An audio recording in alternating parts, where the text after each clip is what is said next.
pieghevoli, molto opportuni, fatti molto bene, ben documentati, con la collaborazione del bravo sacerdote triestino Don Carlo Gamberoni. E io, sapendo che anche il vescovo di Udine, l'arcivescovo Mons. Battisti, era favorevole a che si studiasse questo fatto e questo evento e si venerasse la Madonna lassù a Porsus, accettai di recarmi il 1° settembre di 3 anni or sono, andai lassù e ne rimasi tutto preso. Non indagai più approfondamente, non emisi un mio giudizio personale, soltanto mi rifeci a quelle che sono le mie convinzioni, la mia fede, la mia devozione, avendo sempre presente quello che ho vissuto nella mia vita accanto a Papa Giovanni. Dio parla agli umili e parla ai piccoli.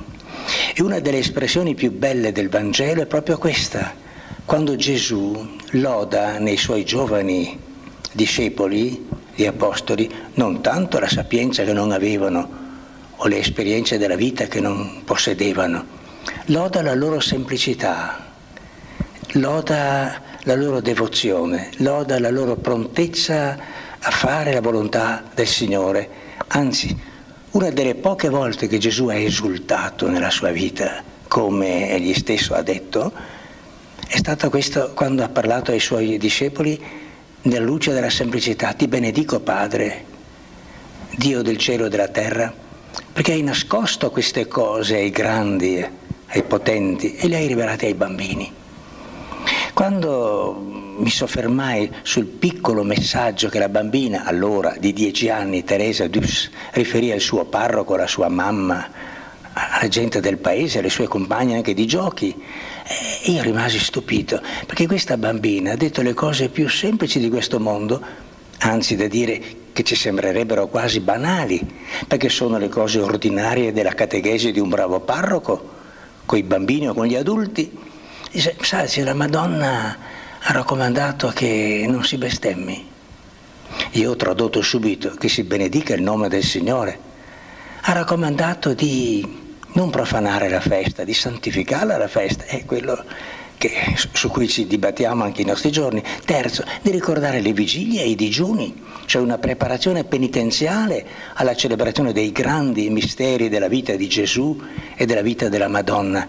E mi sono detto, sì, sono cose semplici, sono cose elementari, ma che di più opportuno nel nostro tempo così travagliato e difficile? Tempo di orrende bestemmie contro Dio, non sempre con le parole, ma con gli atti, con l'odio, con la violenza. Quale invito più opportuno di questo di santificare il nome del Signore, che è alla base del culto, è alla base della nostra fede, della nostra vita cristiana. Poi, il giorno del Signore, Lui se l'è riservato, noi l'abbiamo tutti, nessuno eccettuato, un po' profanato, perché non ci immergiamo nella contemplazione, nel silenzio, nell'onore reso a Dio, ma profaniamo il giorno del Signore e sprechiamo quel tempo sacro. E poi, a dire la verità, dobbiamo tutti ritornare su noi stessi, perché in questo nostro tempo mangiamo troppo, sprechiamo troppo, ce ne va anche della salute corporale. Il richiamo della bambina, sì, è semplice, ma è opportuno, è necessario. Fate anche i giorni di penitenza, preparatevi convenientemente con il digiuno a celebrare i divini misteri. Così ne ho parlato, così ho contemplato le bellezze della natura di lassù, da Porzus, così ho pregato i misteri del Rosario, tutti i 15, insieme con quella brava e buona gente, e mi sono detto, qui c'è il dito di Dio. Poi, se in prosieguo di tempo, dopo aver approfondito ancora gli studi, anche approfondito la conoscenza e la tradizione del luogo, noi potremo prostrarci tutti insieme e dire, benedetta Madonna di Sesule, Madonna del Falcetto, che hai fermato la mano attraverso la forza della madre tua, hai fermato la mano di una bambina che tagliava l'erba. Signore, tu che ti sei rivelato in questo modo, ancora intervieni, perché impariamo dalle vie dei piccoli a percorrere la via della salvezza. Mi sembra che il messaggio che ci viene di lassù sia anche opportuno in riferimento a questo anno che il Papa ha chiamato anno giubilare, che chiamiamo anno santo, del 2000, ingresso nel nuovo secolo, chissà, col nome del Signore sulle labbra, con a proposito nostro di santificare il giorno e i giorni del Signore e di anche prepararci a penetrare nei misteri che ci sono stati rivelati con un po' di disciplina corporale, con la disciplina delle nostre fantasie e dei nostri sentimenti e con dilatato amore verso tutta l'umanità, anche verso la natura. Quanto è bello e stupendo lo spettacolo che si gode di lassù, sotto c'è tutta la piana friulana, più in là ci spingiamo sino al mare, richiamo dell'Eterno, richiamo delle cose belle che Dio ha creato per la nostra elevazione, per la nostra santificazione. Alla pagina 123 noi ti lodiamo e ti benediciamo, o Padre del cielo che reggi l'universo, splendi nelle stelle, brilli in ogni cuore, noi ti lodiamo e ti benediciamo, o Figlio di Dio che salvi l'universo e regni sulle genti e vivi in ogni cuore. Noi ti lodiamo e ti benediciamo,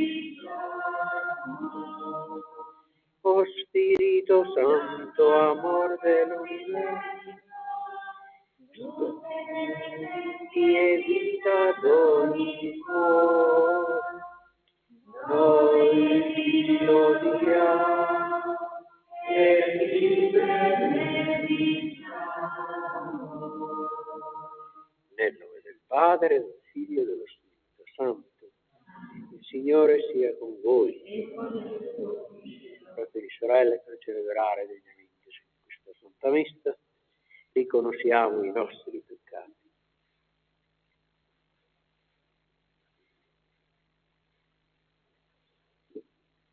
Confesso a Dio Onnipotente e a voi, fratelli e sorelle, i peccati del cielo, mia colpa,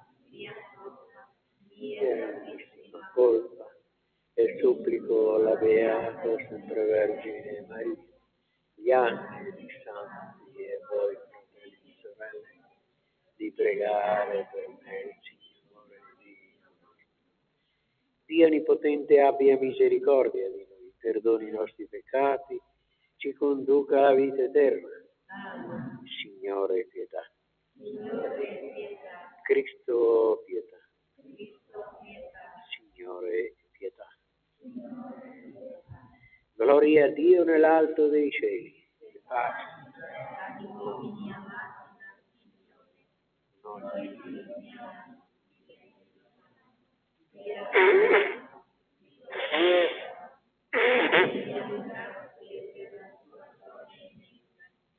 Signore Dio, Re del cielo, Dio Padre onnipotente, Signore Figlio di Gesù Cristo, Signore Dio, Agnello di Dio, Figlio del Padre, tu che togli i peccati del mondo, abbi pietà di noi. Tu che togli i peccati del mondo, accogli la nostra supplica. Tu che siedi alla destra del Padre, abbi pietà di noi, perché tu solo il Santo, tu solo il Signore. Gesù Cristo, con lo Spirito Santo. Preghiamo. O Dio fortezza di chi spera in te, ascolta benigno le nostre invocazioni, e poiché nella nostra debolezza nulla possiamo senza il tuo aiuto, soccorci con la tua grazia, perché fedeli ai tuoi comandamenti possiamo piacerti nelle intenzioni e nelle opere. per il nostro Signore Gesù Cristo, tuo Figlio che è Dio, e vive e regna con te nell'unità dello Spirito Santo per tutti i secoli dei secoli. Amen.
La parola del Signore che ci è stata proposta in questa 11ª domenica ordinaria dell'anno ci ha presentato 3 grandi maestri dello Spirito. Il profeta Ezechiele, l'Apostolo Paolo e il maestro dello Spirito per eccellenza, che è Gesù. Innanzitutto il profeta Ezechiele, che è stato uno dei più grandi profeti del popolo ebraico, vissuto nel VI secolo prima di Cristo, quel profeta che ha annunciato la liberazione del popolo di Israele che era schiavo a Babilonia, la capitale del popolo babilonese, l'attuale Iraq. Tra le tante interpretazioni di questa pagina, di questo evento storico terribile, evento storico che è stato anche in certo qual modo ripreso dal nostro grande Giuseppe Verdi, che Nabucco, la famosa opera del Nabucco, è stata ambientata appunto nel periodo della deportazione del popolo ebraico in terra di Babilonia. Ebbene, si può dare tante interpretazioni. Io ne colgo una anche alla luce del resto della parola del Signore che abbiamo da poco ascoltato. Cioè, quell'avvenimento aveva ridotto il popolo di Israele come una specie di pianticella povera, piccola, senza valore, senza significato, schiava. Il ritorno ad opera dell'imperatore Ciro ha fatto sì che questo popolo sia diventato come un cedro maestoso. Il ritorno fra canti di gioia. La gioia della libertà ritrovata, la si possiamo benissimo interpretare come questo rigoglio, di questa pianticella ridotta ai minimi termini, nel tempo della schiavitù, che diventa appunto un cedro maestoso, che è una delle piante più famose della Palestina. Venendo alla seconda lettura, quella dell'Apostolo San Paolo, che sappiamo essere stato una persona che ha sperimentato nella sua vita la profonda trasformazione ad opera di Gesù. Lui che si chiamava Saulo, persecutore, fiero di perseguitare i cristiani, che diventa l'apostolo delle genti, il Paolo. Che ci ha ricordato dell'impegno che il cristiano deve avere nella sua vita per compiere opere buone. Ce l'ha detto con forti parole. Tutti infatti dobbiamo comparire un giorno davanti al tribunale di Cristo per ricevere la ricompensa delle opere compiute quando si era nel corpo, sia nel bene che nel male. Parole non per incutere paura, timore, di nessuno, ma per sollecitare invece una corresponsabilità, un impegno a far sì che la nostra vita sia, lo diceva ieri, bellissima l'espressione del nostro arcivescovo, è di una stupenda, bellissima cerimonia ieri sera racchiuso nella cresima di 12 giovani. Dopo aver cresimato ha detto il vescovo ai ragazzi giovani, avevano tutti 16, 17, anche 27 anni, adesso provate a mettere la vostra mano sulla fronte che io ho unto con l'olio e poi mettete la mano sotto il naso, sentirete un grande profumo. Cioè il sacro crisma aveva anche tanto profumo. Così deve essere la vostra vita. Bellissimo l'esempio dell'arcivescovo. La vostra vita deve essere profumo. Profumo per la gente. Come? Vendendo le marche più grandi e magari dopo vieni anche... qualcuno sa cosa alludo. No, vero, con le buone opere. Resterà famoso, anche se purtroppo poco ascoltato, quel famoso ammonimento di San Giovanni Paolo II, lì ad Agrigento in Sicilia, quando con la sua voce potente, convertitevi, rivolgendosi ai mafiosi, convertitevi, perché verrà il giorno in cui dovrete rendere ragione del vostro comportamento presso il Tribunale di Dio. L'ho sentita questa voce, Giovanni Paolo II, lo sapete, aveva una vociona, soprattutto quando poi voleva sottolineare, certe frasi, certi ammonimenti. E infine, la pagina evangelica che ci ha presentato Gesù veramente come grande maestro che si è servito proprio perché viveva in mezzo al popolo, dice padre Hermes Ronchi, il maestro della strada. E la strada non per fare le corse, le camminate come si usa ai nostri giorni, ma per vivere in mezzo alla gente, per stare con la gente, ad essere in contatto con la gente, come ha fatto ieri sera l'arcivescovo venendo in chiesa, in clergyman che va a salutare i cresimandi, che va dai bambini, si ferma 5 minuti a parlare con i bambini. Cioè Gesù è stato il maestro della strada, che vuol dire contatto con la gente, e parlava alla gente inventando quegli racconti che noi chiamiamo parabole. E oggi il Vangelo appunto di San Marco ci ha presentato la parabola della semente e la parabola del chicco di grano, della senape e prima ancora in generale del seme. E allora volendo dare una breve interpretazione, il seme è la parola di Dio. Gesù, attraverso la parabola del seme, voleva annunciare la parola di Dio che ha in sé stessa l'efficacia. Bisogna seminarla, è chiaro, come la semente di qualsiasi frutto umano, se non la semini non può crescere. Ma se cresce, l'efficacia è perché è nella stessa pianta, quella forza che per noi è misteriosa, è un miracolo della natura. Ogni tanto racconto ai ragazzi, quando mi viene in mente, che in una delle famose tombe dell'Egitto, di famosi faraoni, è stato trovato una ciotola con del grano duro, dei chicchi di grano. Avevano circa 3.000 anni di storia. Erano stati messi in questa ciotola nella tomba del faraone. Sono stati seminati e sono fruttificati. Perché dopo 3.000 anni?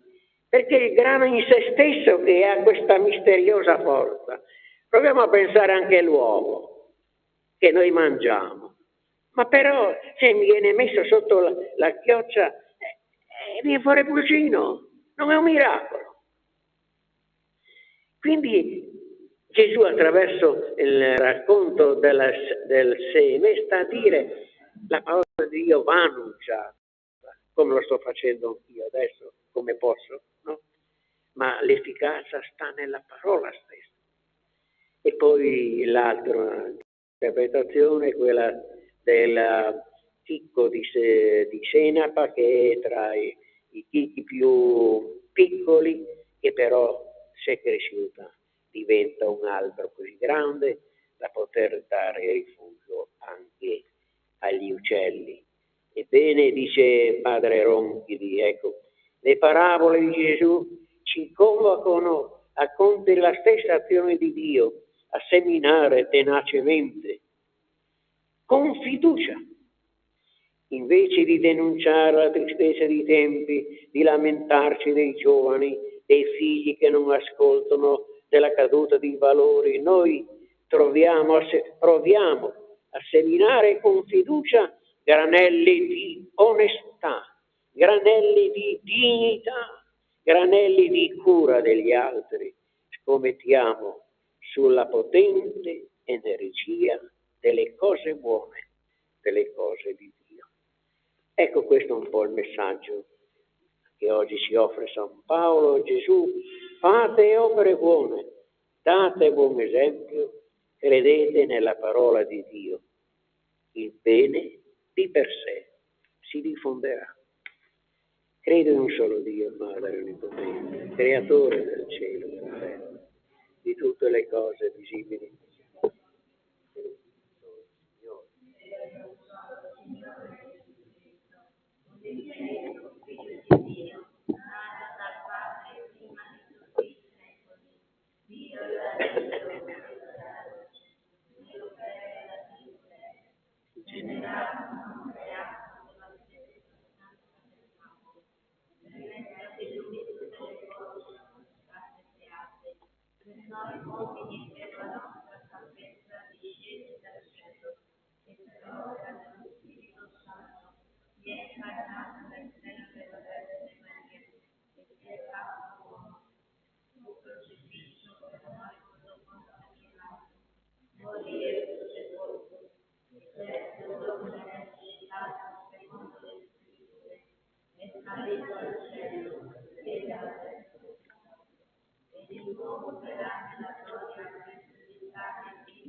E procede e come parlato credo la Chiesa santa, professo un solo e aspetto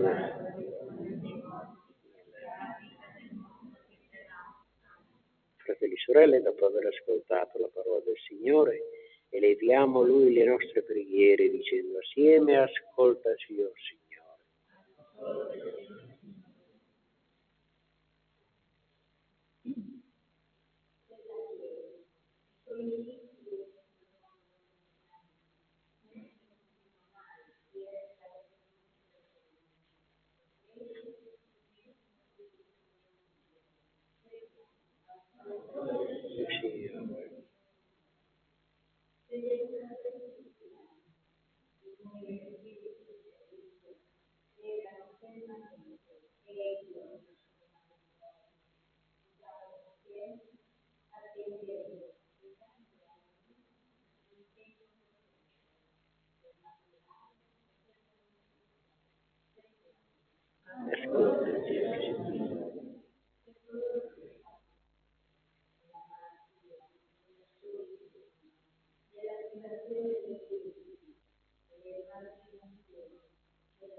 O Signore Gesù, che hai detto che la tua parola è come la pioggia che cade serena, tranquilla, bagna il terreno e fa del bene, così la tua parola sia per noi una pioggia, quella che oggi abbiamo ascoltato per la nostra anima. Per Cristo nostro Signore. Alla pagina 57, guarda questa offerta. Benedetto sei sotto la perché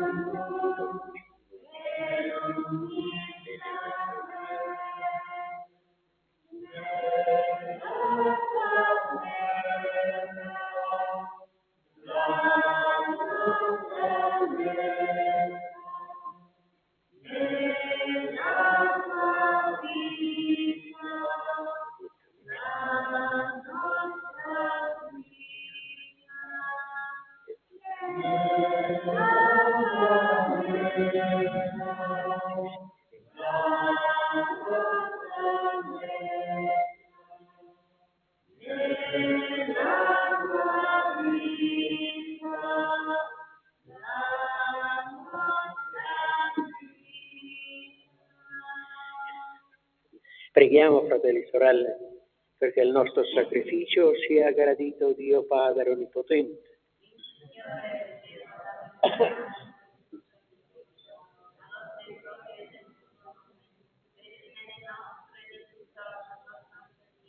O Dio, che nel pane e nel vino doni all'uomo il cibo che alimenta e il sacramento che lo rinnova, fa che non ci venga mai a mancare questo sostegno del corpo e dello spirito. Per Cristo nostro Signore. Il Signore sia con voi, in alto i nostri cuori. Rendiamo grazie al Signore nostro Dio. È veramente cosa buona e giusta nostro dovere con salvezza, rendere grazie sempre ed in ogni luogo a te, Signore Padre Santo, Dio potente ed eterno. Abbiamo riconosciuto il segno della tua immensa gloria quando hai mandato tuo Figlio a prendere su di sé la nostra debolezza.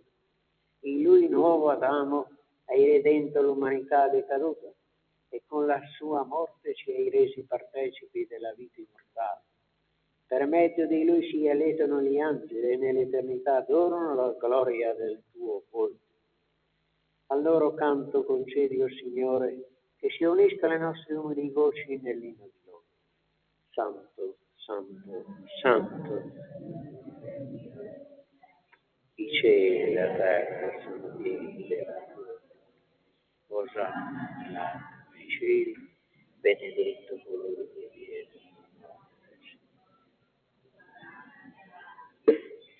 Padre veramente santo, fonte di ogni santità, santifica questi doni con l'effusione del tuo Spirito, perché diventino per noi il corpo ed il sangue di Gesù Cristo nostro Signore. Egli, offrendosi liberamente la sua passione, prese il pane, rese grazie e lo spezzò. Lo diede ai suoi discepoli e disse: prendete e mangiatene tutti. Questo è il mio corpo offerto in sacrificio per voi.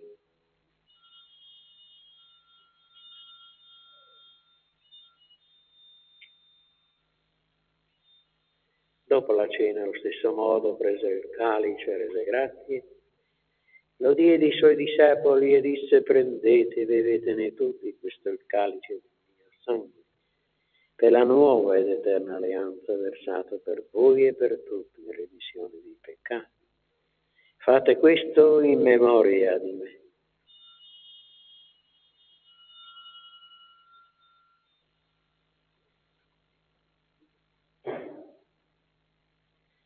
Mistero della fede.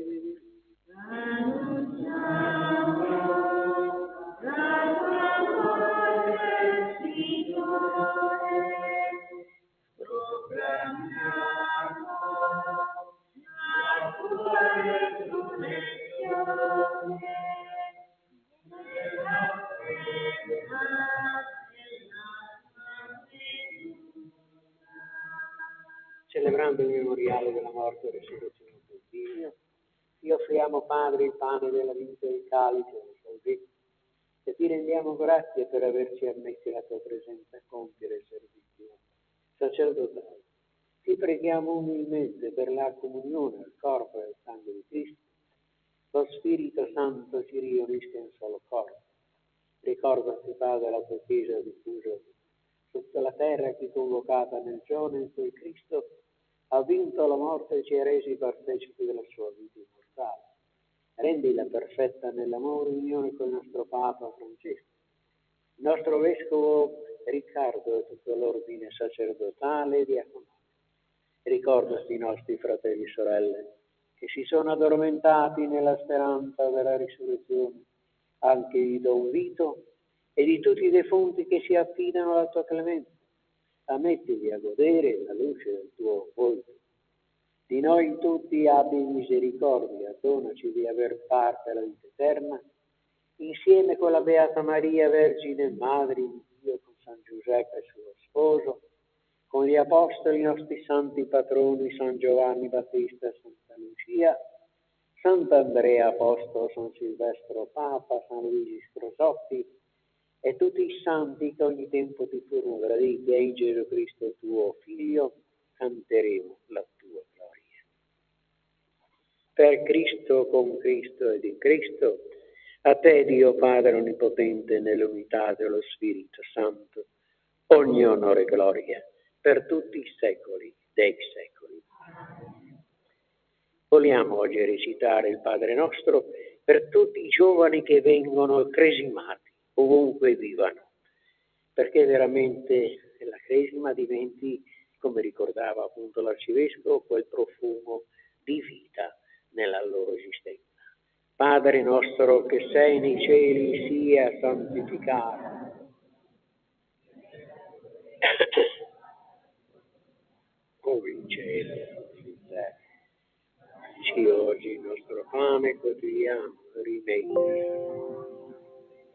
come anche noi rendiamo i nostri debitori, e non abbandonarci alla tentazione, ma liberaci, o Signore, da tutti i mali, da tutte le malattie, da tutte le guerre, dona la pace ai nostri giorni, e con l'aiuto della tua misericordia vivremo sempre liberi dal peccato, sicuri da ogni turbamento, nell'attesa che si compia la beata speranza e venga il nostro Salvatore Gesù Cristo. Signore Gesù Cristo, che hai detto ai tuoi apostoli, vi lascio la pace. Vi do la mia pace, non guardare i nostri peccati, ma la fede alla tua Chiesa, e donale unità e pace, secondo la tua volontà, tu che vivi e regni nei secoli dei secoli. E la pace del Signore sia sempre con voi. E nel nome della Santissima Trinità auguriamoci pace, bene e salute.